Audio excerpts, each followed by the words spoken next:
The hotel room was sterile, just like the dozens of others I had stayed in over the years.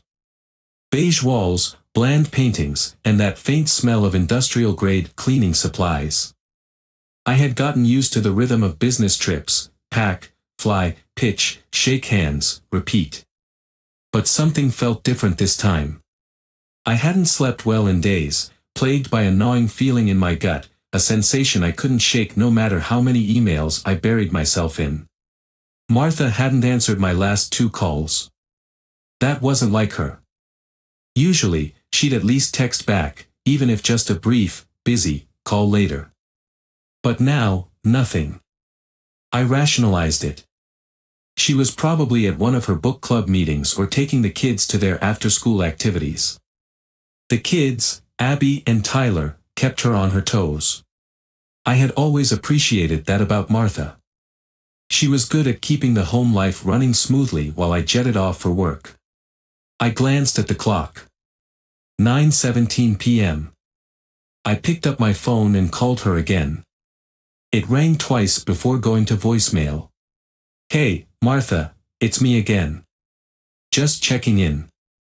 I'll be back in town tomorrow night. Hope everything's okay with you and the kids. Miss you. Love you." I hung up, but the unsettled feeling crept back in. I hated that I was starting to doubt her, starting to question everything we had built over the last 2 decades. We weren't perfect, but who was? We had Abby right after we got married, and Tyler followed a couple of years later. The early years were hectic, filled with sleepless nights and baby cries, but we got through them together. Or at least, I thought we had. I was pouring myself a glass of water from the tiny hotel sink when my phone rang. It was Tom, our neighbor. "Bob," he said, without preamble. "I've got to talk to you." "Hey, Tom. Everything all right?" I set the glass down, a knot tightening in my chest. "Listen, I've been sitting on this for a while, but I can't keep quiet anymore. You're a good guy, and I consider you a friend. Martha, she's been having someone over, Bob. While you're away." I felt like the floor had dropped out from beneath me. My hand gripped the counter so hard I thought the cheap laminate might crack. "What the hell are you saying, Tom?" My voice sounded foreign to my own ears, hollow. "I'm saying she's cheating on you, Bob. Right now, she's at the house with another guy. I've seen him before. Some young dude." I thought you needed to know. For a second, the world went completely silent. My heart pounded in my chest like it was trying to escape, like it knew something I didn't. The sounds of the TV in the background, the air conditioner humming, they all faded into nothing. Are you sure?" I barely managed to get the words out. "I wouldn't tell you if I wasn't, man. I'm sorry." I stood there, gripping the phone so tightly my knuckles went white. "Who is he?" "I don't know him, Bob. I've only seen him a couple of times. He comes around when you're out of town." I didn't want to get involved, but I couldn't sit by anymore. There was a pause. I could hear Tom breathing on the other end, but I had nothing left to say. My whole life was unraveling in real time. "You need anything?" he asked quietly. I didn't answer. I just hung up. The room spun around me as I stumbled back, collapsing onto the edge of the bed. My vision blurred, my chest tightening, and I could feel it, this crushing, unbearable weight. The pain shot down my left arm, and my breath came in short, shallow gasps. "God, no," I choked out, clutching at my chest. It was like my body had been waiting for the final blow to give out. I reached for the hotel phone, my hand trembling, and dialed the front desk. "I need help," I managed, my voice barely above a whisper. "I think I'm having a heart attack." After that, everything became a blur. I heard voices, someone pounding on my hotel door, then the flashing lights of the ambulance. My mind was spinning with fragments of thoughts: Martha, the kids, my own stupidity for never seeing it. And then, nothing. When I woke up in the hospital, the sterile smell hit me first. The beeping of the heart monitor next. I could hear doctors and nurses talking in hushed tones outside the door, the unmistakable sound of a medical world going on while I lay there in a gown, tubes running from my arms. A man in a white coat walked in, his expression carefully neutral. "Mr. Donovan," he said softly, glancing at the chart in his hands. "Yeah," I croaked, my throat dry and scratchy. "What happened?" "You had a heart attack," he said. "A significant one. You're lucky to be alive." "Lucky?" I snorted, the bitter taste of the word filling my mouth. The doctor's face softened, but his voice remained professional. "The stress on your heart was intense. We stabilized you, but there's damage. Your heart is weak now. We'll have to monitor you closely. You'll need medication, lifestyle changes, and you'll have to avoid any more." He paused. "Emotional shocks." Emotional shocks. That was rich. How was I supposed to avoid that when my entire life had just imploded? I closed my eyes, Martha's face flashing in my mind, then the image of her in our bed, with someone else. I wanted to scream, to punch something, but my body felt like it was betraying me at every turn. "Look," I said, my voice low, "how long do I have?" The doctor hesitated, clearly not wanting to answer. "It's hard to say. If you take care of yourself, follow our guidance, you could have years. But," he paused, looking me squarely in the eyes, "your heart's condition is serious, Mr. Donovan. You need to be prepared." Prepared? Prepared for what? To die? To lose everything? "No," I whispered to myself, barely audible. "I'm not going out like this." The doctor frowned, probably thinking I was in denial. But I wasn't. I was thinking of Martha. Of her betrayal. Of that man in my home, in my life, ripping everything apart while I was none the wiser. A different kind of pain spread through me, a cold, calculating one. I wasn't going to just lie down and die. If my life was ending, then I was taking them with me. "Mr. Donovan, we'll have to keep you here for a few more days to monitor your condition," the doctor said, flipping through the charts. "Is there anyone you'd like to contact? Family? Your wife?" I felt a surge of anger at the mention of Martha. "No," I said flatly. "I'll handle this on my own." And I would. From now on, everything would be on my terms. One half. The drive to Steve's house was a blur of late-night streets and neon lights. My mind was consumed with one thought: revenge. I'd seen Steve's place enough times to know the routine, the small ranch-style house with the overgrown front lawn and the faded red door. It was a house that felt like it was holding secrets. I knocked on the door, the sound echoing in the quiet night. Steve answered, his face lighting up in recognition. "Bob.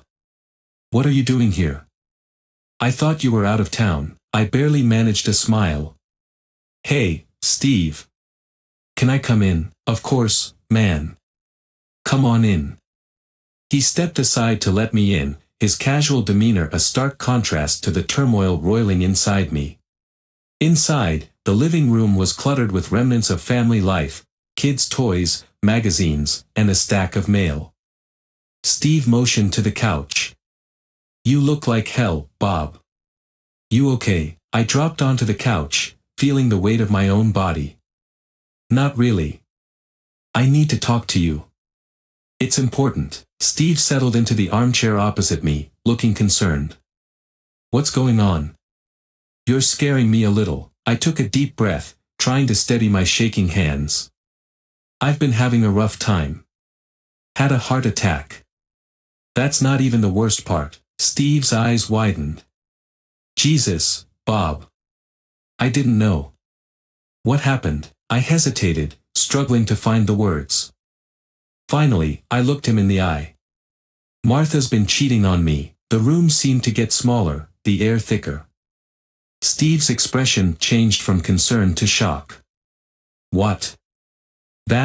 Man, I'm so sorry. I didn't believe it at first," I continued, my voice trembling. "But I got confirmation from a neighbor. And when I tried to call her, she didn't pick up. It's all falling apart," Steve. Steve sat back, processing the news. I can't believe it. Martha. Are you sure? I'm sure, I said. I saw the signs. The secrecy, the missed calls. And now, it's all coming together. Tom saw her with another guy, and I've put two and two together. Steve leaned forward, his brow furrowed. What do you need from me? I met his gaze, steeling myself for what I had to say next. I need your help. I'm planning to make sure Martha and her lover pay for what they did. I need to get my affairs in order, but more than that, I need to make sure they face some real consequences. Steve's eyes widened in disbelief. Are you talking about revenge? Bob, you need to think this through. What are you planning? I took a deep breath, my heart pounding as I revealed my plan. I'm going to Mexico. I need a new heart, and I have the means to get one there. But I also need to set things up so Martha gets as little as possible. I want to make sure that everything I've worked for doesn't just vanish into her hands. Steve ran a hand through his hair, looking troubled. And you want me to help with this? Bob, this is serious. What if something goes wrong? Something already went wrong, I snapped. My life is falling apart, and I don't have the luxury of time. I need your help to set up my estate, to make sure she doesn't get a cent more than she deserves. You owe me that much. Steve stared at me, a mix of guilt and concern on his face. I get that you're angry, Bob. But, are you sure you're thinking clearly? You've just had a major health scare. I'm thinking clearly enough, I said, my voice cold. I need to get everything in order before I go. You've helped me before. I saved your life. Now, it's time for you to help me. Steve sighed, looking defeated. All right, Bob. I'll help. But we need to be smart about this. I don't want to end up in more trouble than it's worth. That's all I'm asking, I said. Just help me set this up. I'll handle the rest. Steve nodded, though his expression was still troubled. Let's get to work then. The next few days were a whirlwind of activity. Steve and I met with a lawyer to revise my will, making sure Martha would receive the minimum allowable under California law. We also set up various trusts and accounts to safeguard my assets, ensuring they went to the kids and not to Martha. Each meeting, each document signed, felt like a step towards reclaiming control over my shattered life. Steve was involved, helping to navigate the legal jargon and make sure everything was in place. Despite his reservations, he was doing what I asked. But beneath the surface, there was an undercurrent of tension. I could sense that Steve was worried, possibly even regretting his involvement. His unease was palpable whenever I mentioned the Mexico trip or the new heart. One evening, after a long day of paperwork and planning, Steve and I sat in his kitchen, sharing a quiet dinner. So, how's your health holding up? Steve asked, trying to break the uncomfortable silence. I'm managing, I said, forcing a smile. Just need to get through this. Once I have everything set up, I can focus on the next steps. Steve nodded, though he still looked worried. I just hope you know what you're doing. This whole thing, it's a mess. I know, I said, looking down at my plate. But it's the only way. I can't just let them walk away with everything. Steve sighed, leaning back in his chair. All right, Bob. Just be careful. I don't want to see you get hurt anymore. I will, I said, though I wasn't sure if I was reassuring him or myself. Thanks for doing this. It means a lot. Steve nodded, though the doubt in his eyes remained. Yeah, well. We'll see how it all turns out. As I left his house that night, the weight of what I was about to do pressed heavily on me. Revenge wasn't something I took lightly, but it was the only thing keeping me going. And if Steve was going to be a part of this, he had to understand that there was no turning back. The days after my visit to Steve were a blur of frantic activity. Every moment was consumed with planning, with setting up the pieces on my personal chessboard. I was determined to execute my revenge with precision, to make sure Martha and her lover felt every ounce of pain they had inflicted on me. First, I focused on the financial side. I spent hours at the lawyer's office, reviewing documents, signing forms, and ensuring everything was in place. The will was revised to ensure Martha would receive only the minimum required by law, with the majority of my estate going to Abby and Tyler. I was meticulous, leaving no room for error. One evening, I met with Steve again, this time in a small, nondescript office where we could discuss the finer details. Steve was visibly uncomfortable, his hands fidgeting with the corner of a document. "So, the will's all set," Steve said, glancing up from the papers. "Martha will get her share, but it's significantly less than what she might have gotten otherwise. Are you sure about this? I mean, the way things are set up." "Steve, this is what I need," I said, trying to keep my voice steady. "I want to make sure she gets as little as possible. I've worked too hard for everything we have for her to just take it all after what she's done." Steve nodded, though he still looked troubled. "All right, I get it. It's just, this whole plan. It's intense. I need to be intense," I said. "I don't have time to waste. I'm heading to Mexico soon. There's a clinic there where I can get a new heart. It's the only chance I have." Steve looked at me, his expression a mix of concern and resignation.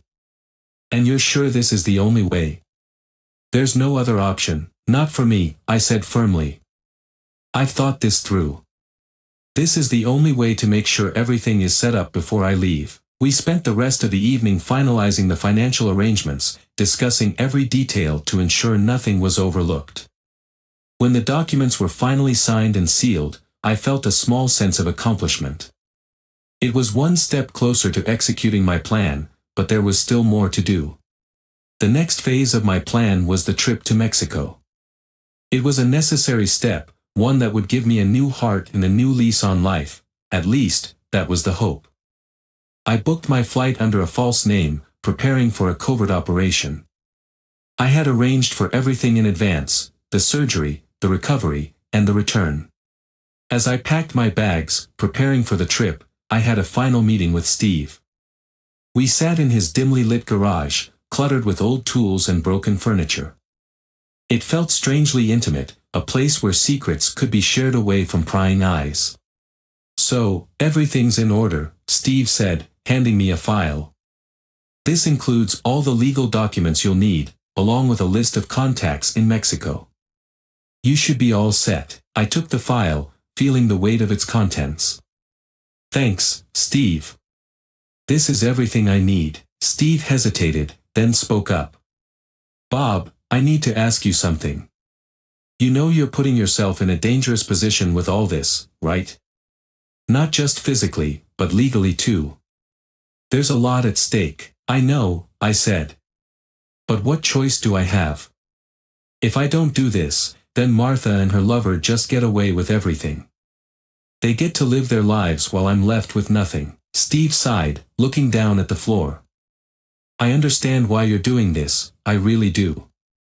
But I want you to be careful.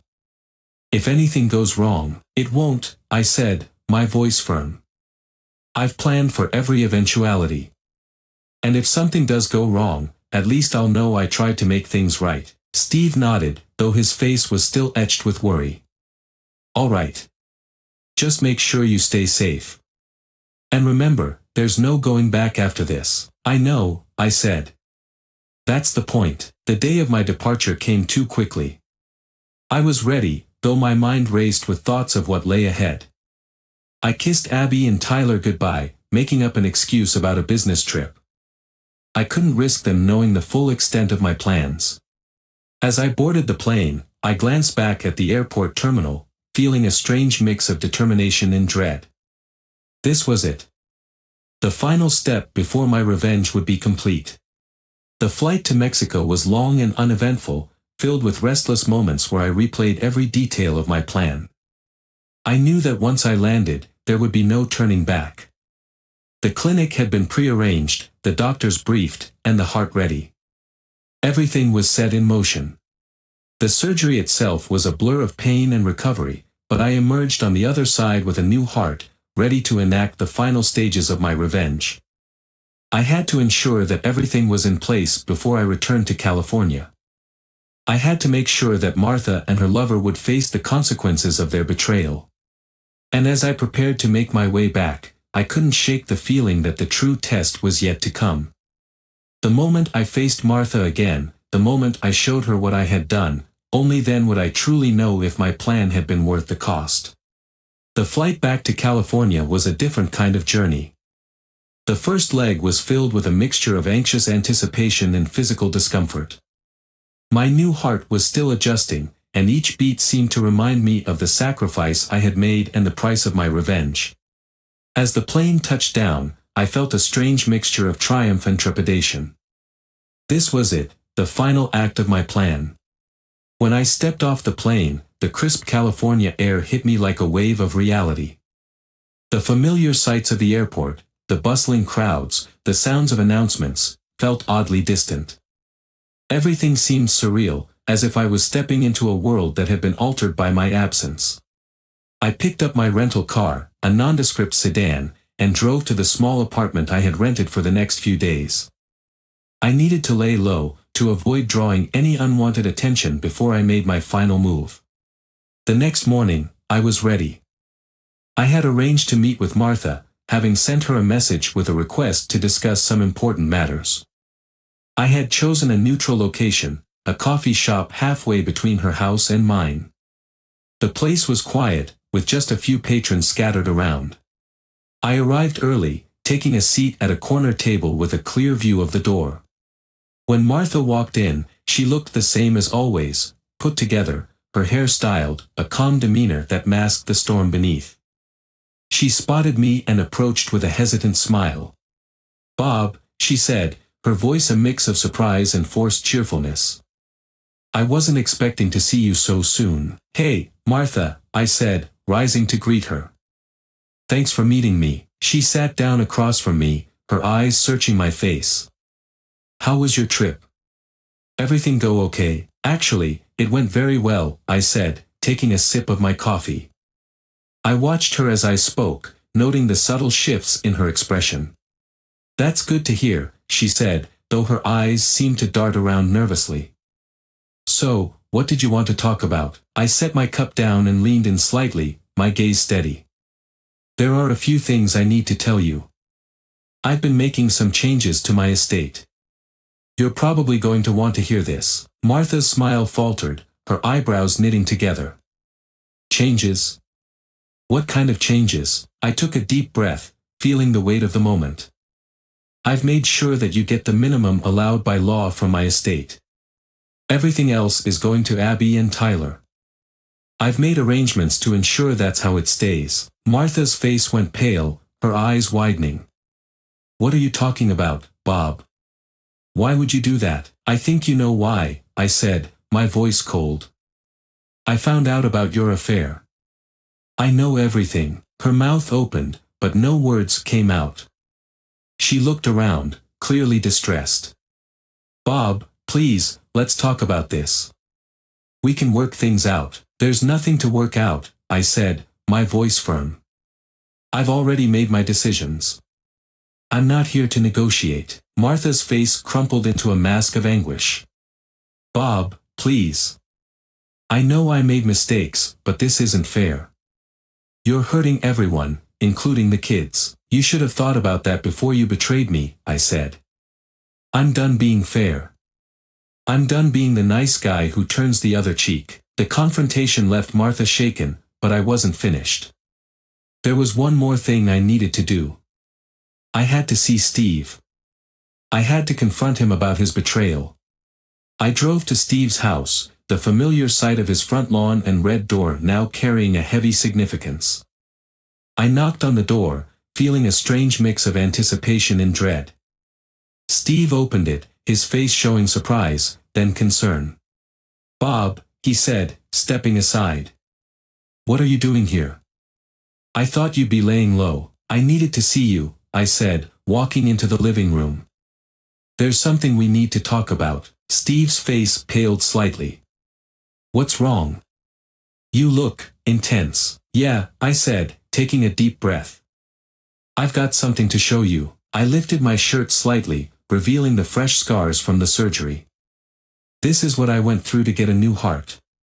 This is what I sacrificed to get back here and make things right. Steve looked at the scars, his expression shifting from shock to guilt.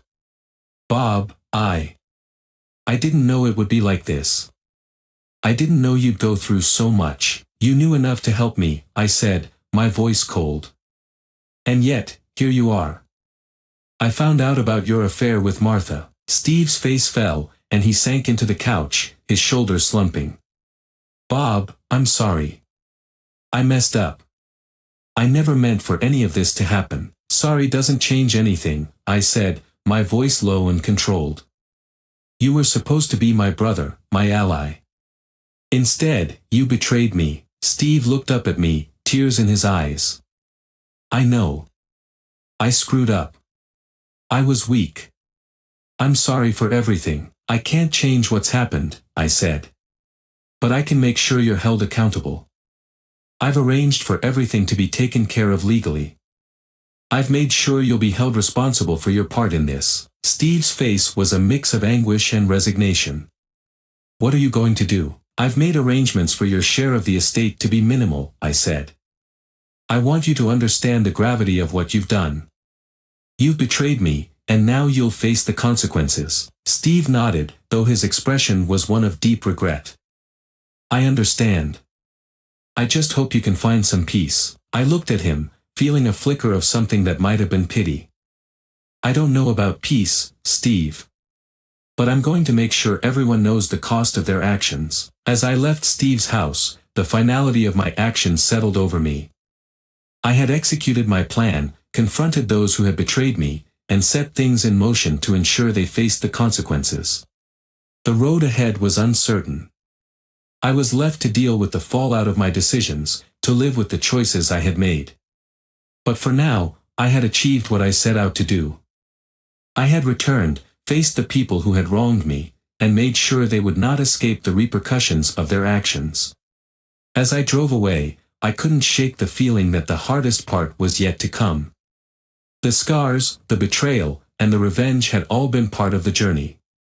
But now, I had to find a way to live with the reality I had created, to navigate the aftermath of my quest for retribution.